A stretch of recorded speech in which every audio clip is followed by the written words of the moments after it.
ዝቅ ብዬ ይቅርታ አልጠይቅም። እግሯ ላይ ወድቀሽ ብርጭቆውን ስለቀማሽ ይቅርታ በያት።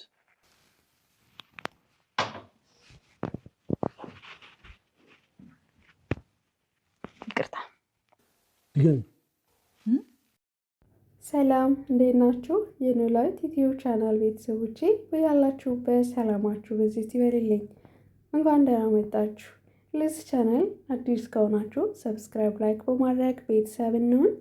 ነባር ቤተሰቦቼ ሀሳብ አስተያየታችሁን ሰጥታችሁ ስለምታበረታቱኝ ከልብ እያመሰገንኩኝ ግፈኛዋ የተሰኘው ተከታታይ ድራማ እነሆ በክፍል 25 በክፍል 24 እንዳየ ነው ወንድዬ እናቱን ወደ ክስ ለመክሰስ ወደ ፖሊስ ጣቢያ እየሄደ ነበር።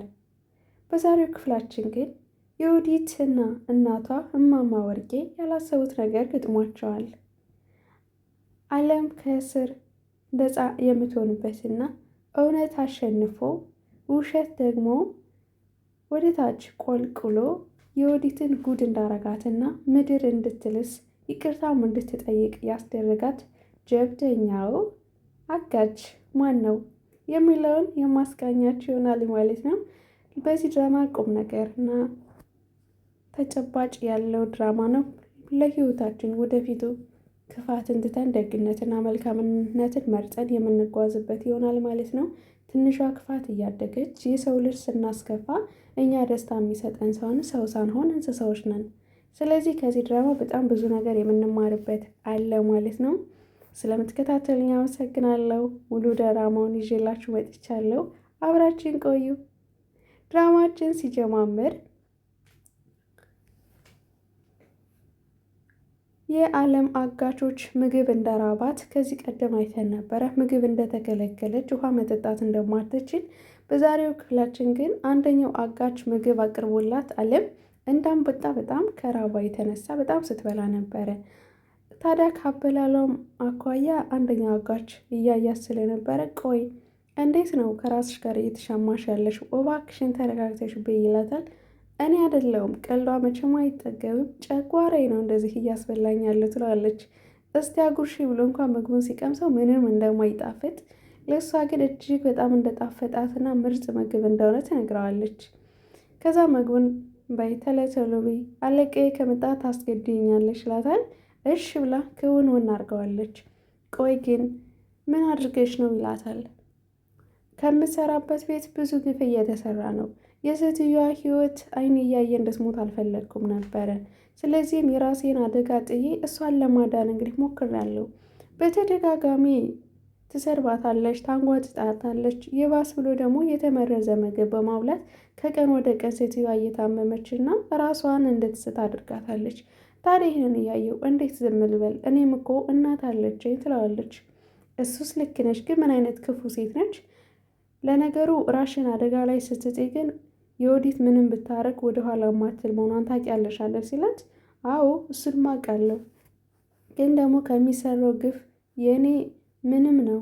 አየህ አሁንም ያለሁት ቢሆንም እስር ቤት ነው ትለዋለች። ከዛም እሺ ብሎ የወዲት ጉዲት ትመጣለች ወደ ዓለም።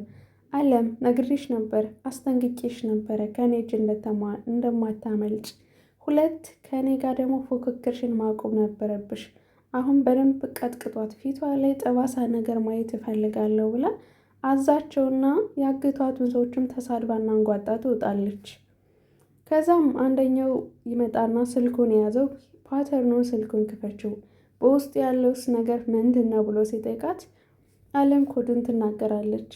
የወዲት ጉዲት መርዝ ስትመርዛትና ከቀን ወደ ቀን እንደምትሰድባት በባሏ ፊት ደግሞ ዝም ብላ እንደምታስመስል ይህንን ነበር ወደ አደባባይ አውጥቼ ወደ ፖሊሶች ሄድዶ ቅጣቱ እንድትቀጣ የማደርገው፣ ግን ሳይሆን ቀረ። እንዴት ስልኬ ካንተ ገባ ትለዋለች። እሺ ብሎ ቀጥታ ወደ የወዲት እናት ቤት ነበር የመጣው። ታዲያ የወዲት እናትም ስታየው ቆይ እንዴት ደፍረ መጣህ ቤቴ? ማን አሳየ ቤቴን? ምን ፈልገ ነው? ስልኩ ተገኘ ትለዋለች። አዎ ስልኩ ተገኝቷለኝ። እሺ ስልኩን ስጠኝ፣ የምትፈልገውን ዋጋ እሰጥሃለሁ፣ የ1 ዓመት ቀለብከን የሚችልልህ ትለዋለች። ስንት ትከፍኛለች ሲላተኝ የፈለግከውን አንተ ብቻ ነገር ብላ ነበር። ከተስማማ ነው ሌላ 50 ሺህ ብር እጨምርልሃለሁ፣ ስንት ነው የምትፈልግ ስትለኝ አይ ይህንማ ወርቅ የመሰለ መረጃ ይዤ እንዲህ በቀላሉማ በ50 ሺህ ብር አይደለም 20 ሚሊዮን ብር ብሎ ይናገራል። 20 ሚሊዮን ብር በማለቱ እማማ ወርቄ በጣም ተናዳለች። ምናልባት ቁጥር የማያውቅ ሰው ነው እንዴ? ምን አይነቱ ነው?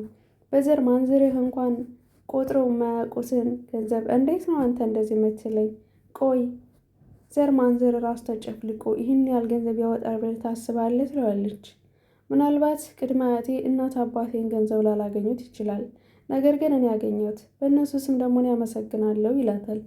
እንዴት ልክ ልኳን እንደነገራት አንጀቴን ያራሰኝ እውነት ለመናገር። ከዛም የቤተሰቡን ክብር ማዋረድ ከፈለጉ እሺ፣ ግን ደግሞ ለራስሽ እድሜ ልክሽን በእስር ቤት ከመትፈሰብሽ ብሩን ታመጫለሽ፣ እንድታስቢበት 3 ቀን ሰጥቼሻለሁ ይላታል። እማማ ወርቄ እስከተቻላት ተከራከረች። በፍጹም እንደማይሆንና ብሩንም ማግኘት እንደማትችል ትነግረዋለች። እሱም ማድረግ እንደምትችልና አንድ ትርፍ ቃላት በተናገረች ቁጥር 1 ሚሊዮን ብር፣ 2 በተናገረች ቁጥር 2 እያለ 3 ቃላት ስለተናገረችው ያለ አግባብ እንግዲህ 23 ሚሊዮን ብር አድርሶታል። ይህ 23 ሚሊዮን ብር ማታመጣ ከሆነ መረጃውን ለሁሉም ሚዲያ ወደ ሶሻል ሚዲያ እንደሚያቀርበውና ለፖሊስም እንደሚያቀርብ አስፈራርቷትኝ ይሄዳል። በዚህም እማማ ወርቄ ስትደናገጥና ያላሰበችው ስለነበረ ራሷን ስታ ትወድቃለች።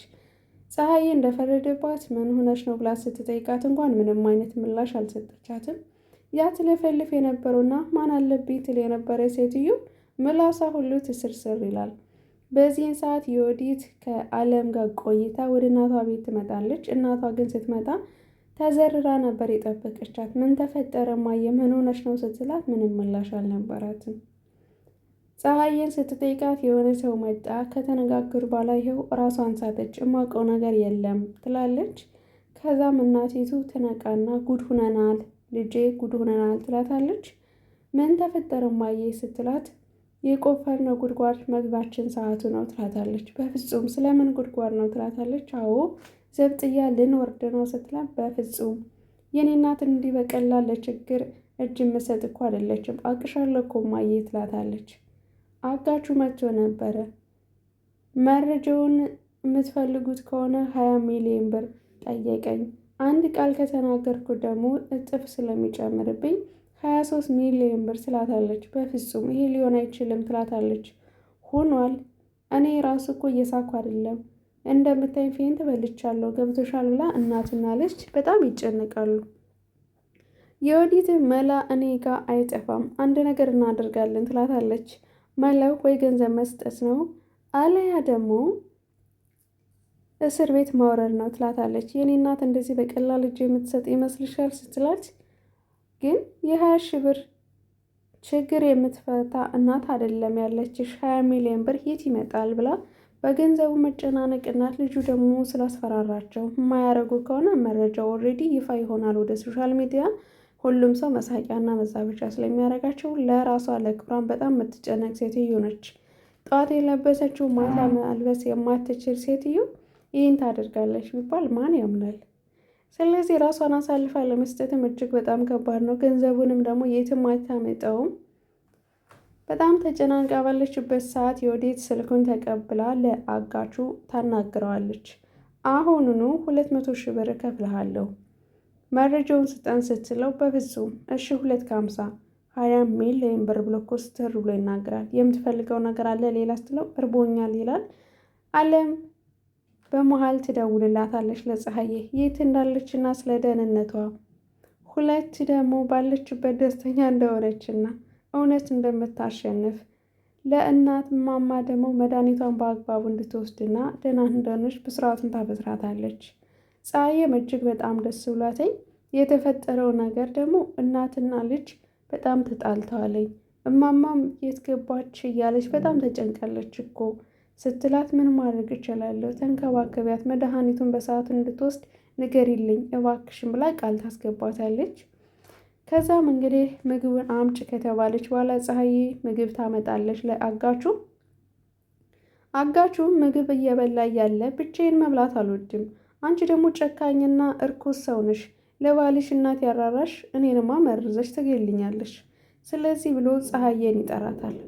ፀሐዬ ብቻዬን መብላት አልለመድኩም፣ አብረሽ መብላት አለብሽ ሲላት እሺ መቀመጫ ላምጣ ትለዋለች። የምን መቀመጫ?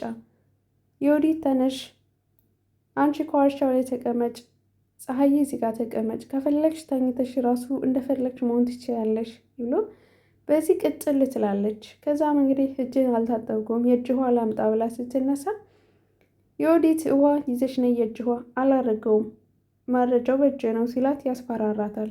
እሷም እንግዲህ ምንም እያጉረመረመች ቢሆንም እንግዲህ አለምን ለጊዜው ትዕዛዟን ተቀብላለች ማለት ነው። አይሜን ፀሐዬን ማለት ነው።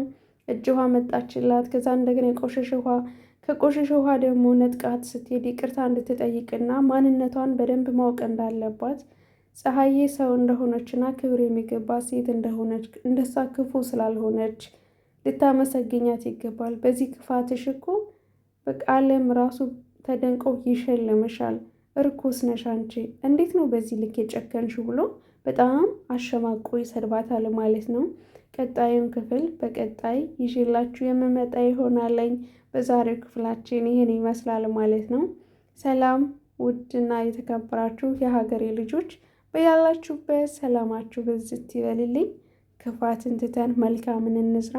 መልካም የነገ ስንቃችን ነውና በየሄድንበት ሁሉ ከሰዎች ጋር ተግባብተን የምንውልበት በመልካም ስነ ምግባራችን ነውና መልካሙን ነገር ይስጠን። ከምንም በላይ ክፋትን እንጥላ። በያላችሁበት ሰላማችሁ ይብዛልኝ። ውድ ሀገሬ ልጆች እወዳችኋለሁ።